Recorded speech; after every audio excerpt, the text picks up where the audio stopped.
Bulletin का आगाज करेंगे एक अहम खबर से। सेनेट के इजलास में पेश किया गया इंसदादे पुरतशद्दुद इंतहा पसंदी बिल हुकूमती और इत्तेहादी सेनेटर्स की मुखालफत के बाद चेयरमैन सेनेट ने ड्रॉप कर दिया है। हुकूमती सेनेटर्स की राय आने के बाद चेयरमैन सेनेट सादिक संजरानी ने कहा कि उन्होंने हाउस का सेंस ले लिया है, हुकूमत बिल ड्रॉप ना करे, वो खुद ये बिल ड्रॉप कर रहे हैं।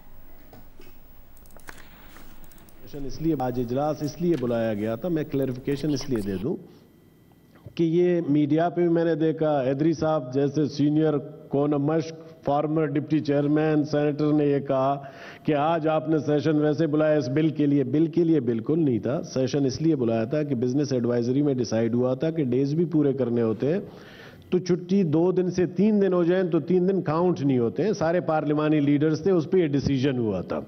अब मेरी गुजारिश है कि आप सब चूंकि नहीं है तो मैं इस बिल को मैं ड्रॉप करता हूं, हुकूमत करे न करे। पीपल्स पार्टी के सेनेटर शहादत आवान के पेश करदा बिल पर उनकी अपनी ही जमात की सेनेटर शरी रहमान ने फौरी राय शुमारी की मुखालफत की और कहा कि बिल को कमेटी में भेजा जाए।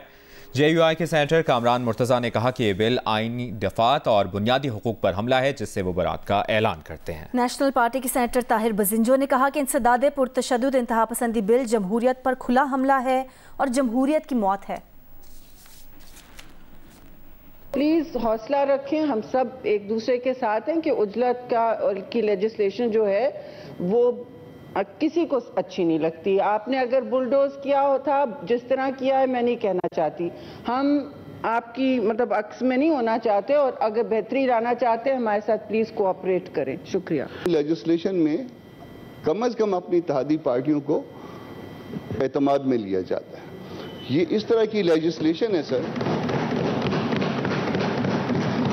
जिसमें आप अपने हाथ काट रहे हैं। आज शायद आपको ये पता नहीं चल रहा कि आप जो है ना उसका निशाना पता नहीं कौन ये बनेंगे, मैं बनूंगा, कोई और बनेगा, मगर जहां पे फंडामेंटल राइट्स का मसला आ जाता है, फंडामेंटल राइट्स आप किसी ना किसी हवाले से जो है ना उसको कर्टेल कर रहे होते हैं। अगर वहां पे लेजिस्लेशन करनी है और इस रफ्तार से करनी है और इस तरह से छुट्टियों में करनी है, तो फिर सर ये कम से कम जो है ना, मैं एक इत्तेहादी सेनेटर के तौर पे, मुझे नहीं पता कि मेरी पार्लिमानी पार्टी का मौकफ क्या है, मगर मैं इससे अपनी बरात का इजहार करता हूं सर। कल ये हम सब के लिए मुसीबत बनेगा, कल ये सब हमारे लिए ये ताना होगा कि हमने बैठ के इस हाउस में आपकी सदारत में हमने इस तरह की लेजिस्लेशन की थी, उसमें फलां लोग भी मौजूद थे, इतने बड़े बड़े नाम, बाकी तो सारे छोटे छोटे हमारे जैसे हैं, मगर बड़े बड़े नाम भी थे, और उसमें ये हमने ये सारा कुछ किया था। तो खुदा के वास्ते ऐसी लेजिस्लेशन न करें जो जिससे कॉन्स्टिट्यूशन की आर्टिकल्स जो ना ऑफेंड हो रही हो, जिसमें किसी के फंडामेंटल राइट्स को आप ले सकें, जिसमें आपके अपने इत्तेहादियों को पता ना हो। मुस्लिम लीग नून से हमें सख्त गिला है। इस पीरियड में सर जितने भी इन लोगों ने ये उल्टे सुलटे जो लेजिस्लेशन किए हैं, सॉरी टू से, किसी को इत्तेमाद में नहीं लिया गया। और ये जहां तक इसका ताल्लुक है इस बिल का जनाब चेयरमैन, ये तो जमहूरियत पर एक खुला हमला है। ये आपका रुक रुक कर सांस लेने वाली जमहूरियत के दिन जनाब चेयरमैन, मुझे तो क्या कहते हैं, मुझे तो इसकी मौत नजर आ रही है। मुस्लिम लीग के सेनेटर इरफान सिद्दीकी ने कहा कि इंसदादे पुरतशद्दुद इंतहा पसंदी बिल जूं का तू मंजूर हुआ तो आने वाले दिनों में हमारे लिए शिकंजा बनेगा। उन्होंने कहा कि नहीं मालूम ये बिल मुस्तकबिल में किस किस को डसेगा। सेनेट में इज़हार ख्याल करते हुए सेनेटर इरफान सिद्दीकी ने कहा कि 33 दफात और 100 से जायद झैली शिकों का बिल सियासतदानों, उलमाए किराम और अवाम समेत हर शोबे के हुकूक सल्ब करता है। ये बिल जो है prevention of violent extremism act 2023, ये बहुत वास्ट एरियाज को कवर कर रहा है सर। ये 33 आर्टिकल्स हैं इसके, और 100 से ज़्यादा, मोर देन 100 इसकी सब क्लासेस हैं। और ये ज़िंदगी के दायरे के अंदर आने वाले, चाहे कोई सियासतदान है, चाहे कोई उलमाए कराम में से है, चाहे कोई आम फर्द है, उन सब पे मुहित होता है और उनके सब के हुकूक सलब करता है, उनके हुकूक पे कदगने लगाता है।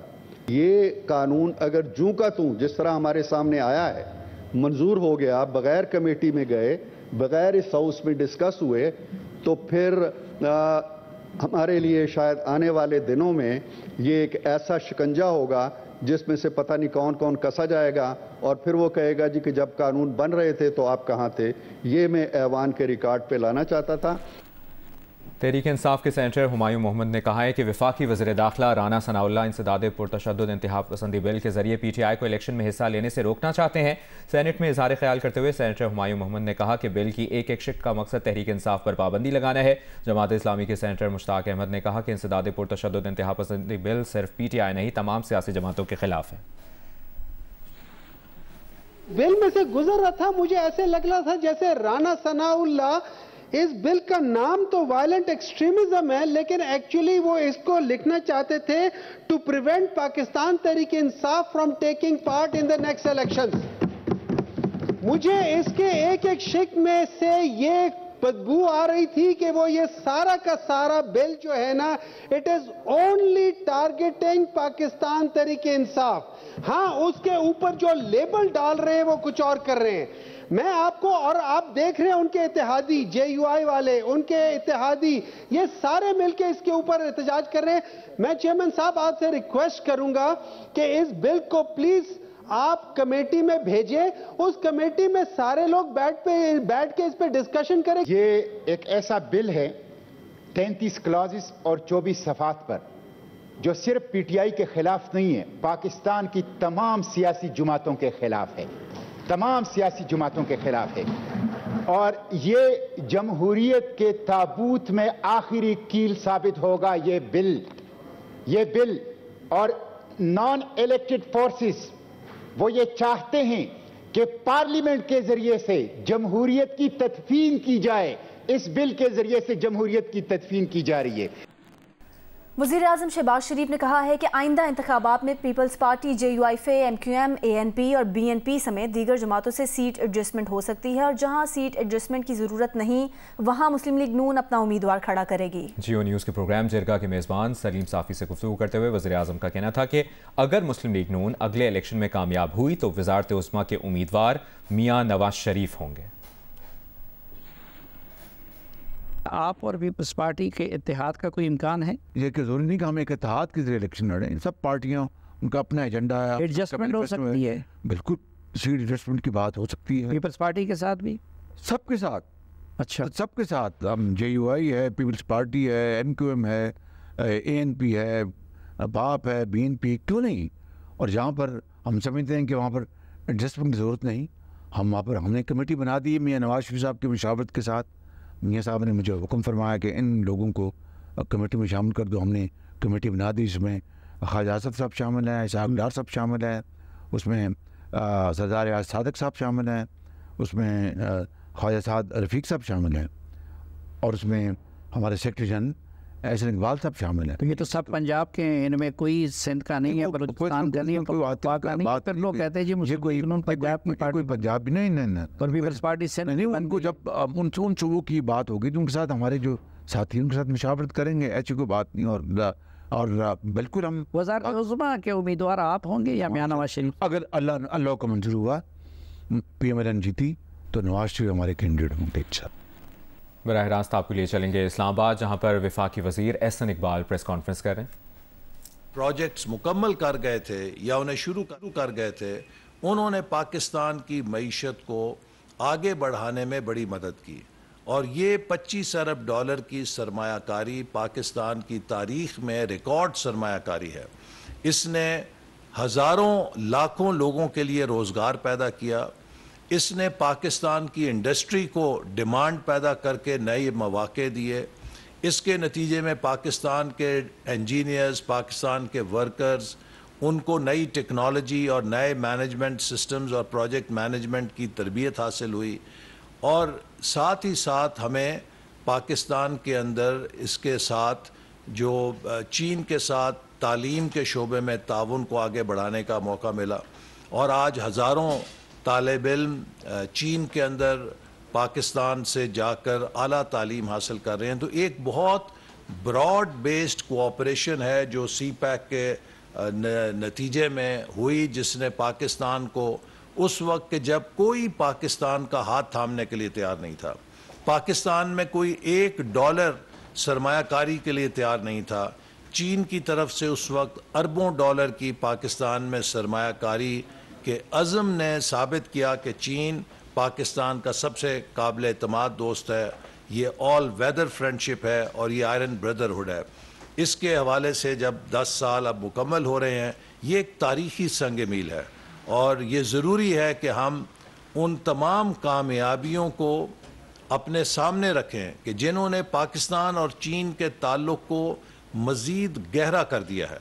सी पैक के मंसूबों के साथ चाइना और पाकिस्तान के दरमियान जो मिसिंग लिंक था कि हम सियासी तौर पे बहुत एक दूसरे के साथ जुड़े हुए थे, लेकिन इक्तसादी शोबे में हमारा ताउन उतना मजबूत नहीं था। तो सी पैक ने पाकिस्तान और चीन को इक्तसादी शोबे में भी उसी तरह मजबूती से जोड़ दिया है जैसे कि हम सियासी शोबे के अंदर थे।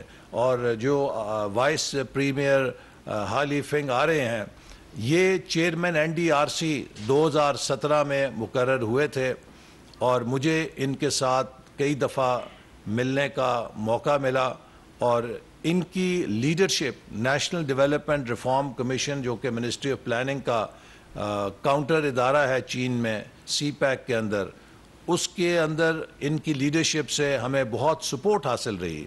तो इनका सी पैक को आगे बढ़ाने में, सी पैक को कामयाब करने में बहुत नुमायाँ किरदार रहा है। इस हवाले से हमारे लिए उनकी पाकिस्तान आमद एक बहुत खुशी का बायस है कि वो सी पैक के मेमारों में हैं। उन्होंने सी पैक को कामयाब करने के लिए बैसियत चेयरमैन NDRC बहुत अहम किरदार अदा किया है। और अब जबकि वो चाइना के इकनॉमिक एरियाज़ को देखने के लिए वाइस प्रीमियर के ओहदे पे फाइज हुए हैं, तो हमें उम्मीद और तवक्को है कि इंशाअल्लाह ताला सी पैक अब अगले मरहले में जो कि उसका नेक्स्ट फेज़ है अप टू 2030, इसमें हम मज़ीद तेज़ी के साथ सी पैक में पेशरफ्त कर सकेंगे। यहाँ मैं ये ज़रूर कहना चाहता हूँ कि ये दौरा, इसकी एक अहमियत ये है कि जो पिछले 14 माह के अंदर वज़ीर आज़म शहबाज शरीफ की क़यादत में हुकूमत ने मुल्क का टर्न अराउंड किया है, ये दौरा उस टर्न अराउंड पाकिस्तान की भी एक तस्वीर है कि आज दुनिया दोबारा पाकिस्तान की तरफ मुतवज्जे हो रही है। हमारे दोस्त ममालिक जिनके साथ हमारे ताल्लुकात में नुमायाँ सर्द मैरी आ गई थी, अब फिर गर्म जोशी में वो तब्दील हो रहे हैं। और ये दौरा इस हवाले से बेहद अहम है कि जो पिछले 14 माह के अंदर हमने सी पैक के हवाले से मुल्क के अंदर फ़ज़ा को तब्दील किया है, जिसकी मैं आपको मिसाल गवादर से देना चाहता हूँ कि जो गवादर पोर्ट पाकिस्तान में सी पैक का गेटवे है, उसे गुज़श्ता 4 सालों में किस तरह नज़रअंदाज किया गया। इसकी एक झलक आप इससे देख सकते हैं कि पिछले दौर के 4 सालों में गवादर से 1 लाख टन कार्गो हैंडल हुआ। हमारे 14 महीने में 6 लाख टन से ज़्यादा कार्गो गवादर से रूट किया गया है ताकि गवादर पोर्ट को कामयाब किया जा सके। इसी तरह गवादर के पानी का मंसूबा जो 2017-18 से शुरू था, उसको 4 साल इल्तवा में रखा गया। हमने आते साथ उसे 6 माह में मुकम्मल कर दिया। तो अगर 6 माह में गवादर के अवाम के लिए पानी का मसला मुकम्मल हो सकता था, तो वो 4 सालों में क्यों नहीं किया गया। इसी तरह गवादर को बिजली सप्लाई करने के मंसूबे, ईरान का मंसूबा हमने 10 माह में मुकम्मल कर दिया जो 4 साल से ज़ेरे तकमील था। गवादर को नेशनल ग्रिड से जोड़ने के लिए पंजगूर नाल ट्रांसमिशन लाइन जो 4 साल से ज़ेरे अल्तवा थी, हमने 1 साल में चालू कर दी है। तो सवाल ये है कि ये सब मंसूबे जो हमने 12-14 महीने में मुकम्मल किए हैं, ये गुज़श्ता 4 सालों में क्यों नहीं मुकम्मल हो सके।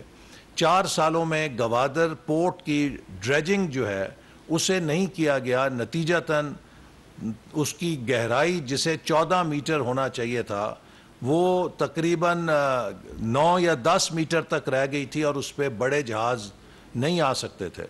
अब फिर हमने 4.5 अरब रुपए की लागत से उसकी ड्रेजिंग, जिसका मतलब यह है कि जो पोर्ट में सिल्ट जमा हो जाती है, उसकी सफाई का काम शुरू किया है और अगले साल फरवरी तक इंशाल्लाह ये मुकम्मल होगी, जिसके नतीजे में बड़े जहाज़ फिर गवादर पोर्ट के अंदर लंगर अंदाज हो सकेंगे। ये वो सब चीज़ें हैं कि जिनके अंदर जो हुकूमत ने पिछले 14 माह के अंदर टर्न अराउंड किया है, अपनी कमिटमेंट दिखाई है, अपनी सीरियसनेस दिखाई है, अपनी अहलियत दिखाई है कि हम सी पैक को आगे ले के जाने में न सिर्फ मुखलिस हैं बल्कि करने की सलाहियत भी रखते हैं। तो इसी का नतीजा है कि आज दुनिया में दोबारा लोग पाकिस्तान की तरफ रजू कर रहे हैं। और इसी का एक और सबूत ये है कि 2018 के बाद एक बड़ी चीन से सरमायाकारी पाकिस्तान में $3.5 अरब की चश्मा न्यूक्लियर पावर प्लांट जो 1200 मेगावाट बिजली हमें प्रोड्यूस करके देगा, उसके लिए सामने आ चुकी है कि जिसकी ग्राउंड ब्रेकिंग हाल ही में वज़ीर आज़म शहबाज शरीफ साहब ने चश्मा में की। तो पाकिस्तान और चीन के नहायत गहरे ताल्लुकात हैं। हम चीन के नायब वज़ीर आज़म को उनके पाकिस्तान के दौरे के मौके पर पूरी कौम चश्म बरा है। हम कभी नहीं भूल सकेंगे कि किस तरीके से जुलाई 2013 के बाद, जबकि पाकिस्तान में 18 घंटे बिजली की लोड शेडिंग होती थी, पाकिस्तान में सिक्योरिटी के हालात बहुत उस वक्त नागुफ्ता बे थे, पाकिस्तान मुआशी तौर पे शदीद बहरान से गुजर रहा था, उस वक्त चीन की क़यादत ने पाकिस्तान का हाथ थामा, पाकिस्तान के साथ सी पैक मंसूबे के तहत अरबों डॉलर की सरमायाकारी की। आज वो मंसूबे पाकिस्तान की मईशत की बैकबोन है।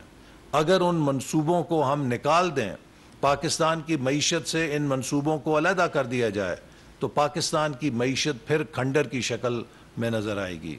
तो इसलिए हम चीन की अवाम के, ख़ास तौर पे प्रेसिडेंट शी जिनपिंग के बहुत मशकूर हैं कि उन्होंने पाकिस्तान के साथ जो दोस्ती है, पाकिस्तान के साथ जो ताल्लुक़ है, उसको नई बुलंदियों पर पहुंचाया है।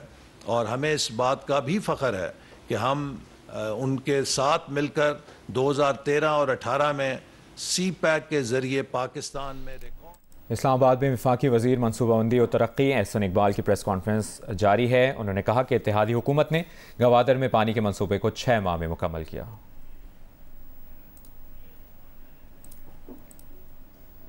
कच्चे के डाकुओं के सरगना जानू इंदर को कश्मीर पुलिस ने मारा या रहीम यार खान पुलिस ने कई दिन से गर्दिश करने वाला ये सवाल वज़ीर आला सिंध मुराद अली शाह से भी किया गया, मगर उन्होंने जवाब देने से गुरेज किया। वज़ीर आला सिंध ने कहा कि बस वो मर गया काफ़ी है, क्रेडिट किसका है ये रहने दें। अच्छी बात यह है कि वो बुज़दिल जहन्नुम वासिल हो चुका है।